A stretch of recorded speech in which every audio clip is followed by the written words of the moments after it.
Je suis à la tête de 115 filles aujourd'hui et je suis responsable aussi coach en binôme avec Sébastien Audry au niveau de l'équipe première R1. Bon, alors quel est le bilan que vous dressez de l'année 2019? Très bonne saison, très bonne saison, parce qu'on accède pour la première fois en Régional 1 au niveau des féminines, donc très bonne évolution. On a augmenté notre effectif encore en filles et on a obtenu le label or pour une deuxième fois consécutive qui représente pour nous un titre très onéreux.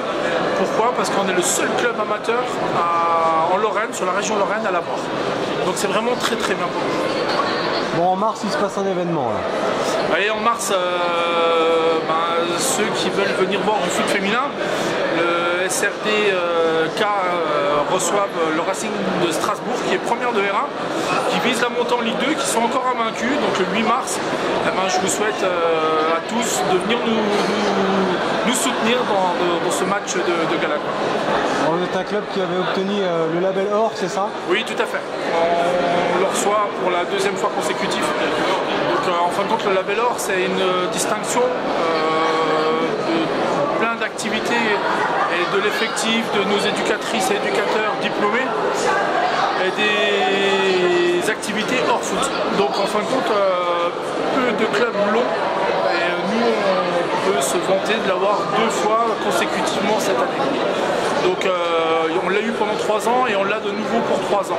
Donc c'est vraiment très bien, c'est une grande fierté pour notre club. Bon, une des réussites du succès, c'est l'ambiance dans cette équipe féminine. Oui, il y a une très bonne ambiance, on s'entend toutes bien, on est toutes des copines, les entraînements ça se passe super bien et on est content de faire partie du club de SRDK. Bon, est-ce qu'il y a des matchs références que vous retenez en 2019? Moi, je ne peux pas parler pour la section qui joue en R1, mais au niveau de il y a eu la montée l'année dernière avec le groupe de l'année dernière, parce qu'il a été modifié par rapport à la montée de la R1 et c'est le niveau qui valait ça. Mais un match de référence l'année dernière, c'est celui de Marly, où on gagne la montée chez nous contre Marly sur le score de 1-0. Donc franchement, ça c'est un souvenir qui restera très important pour l'histoire du club du SRDK. Ouais, le nombre de licenciés a bien explosé, c'est ça? Oui, c'est ça. 115. 115 licenciés. Ouais, vous avez démarré à 16, c'est ça? 16, ouais, à 16 il y a 5 ans. Et aujourd'hui on est à 115. Bon, quels sont les autres axes de développement du club? Qu'est-ce qu'il faut améliorer? On va continuer à développer ce qu'on fait avec les gamines. On va axer notre formation sur nos petites, parce qu'en fin de compte, on veut garder ce niveau-là et on veut grandir avec nos gamines à nous.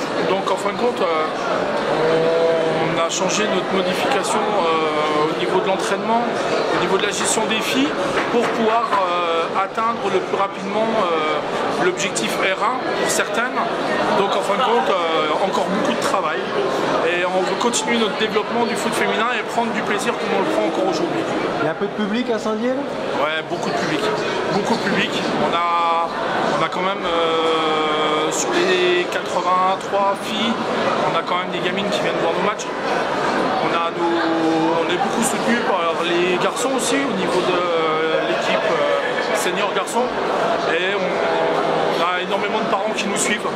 En fin de compte, ce qui fait notre force au niveau de notre section féminine, c'est un ensemble. C'est les partenaires, les joueuses, les dirigeantes, les parents, la municipalité. En fin de compte, aujourd'hui, on veut être un pôle de foot féminin. Vous jouez à Émile Jean-Pierre ou sur un autre terrain? Je suis sur Émile Jean-Pierre, sur le terrain honneur. On partageait les garçons longtemps, où c'était la priorité des garçons. Là, cette année, non, c'est aussi bien l'équipe première garçon que l'équipe première fille qui joue sur le terrain d'honneur.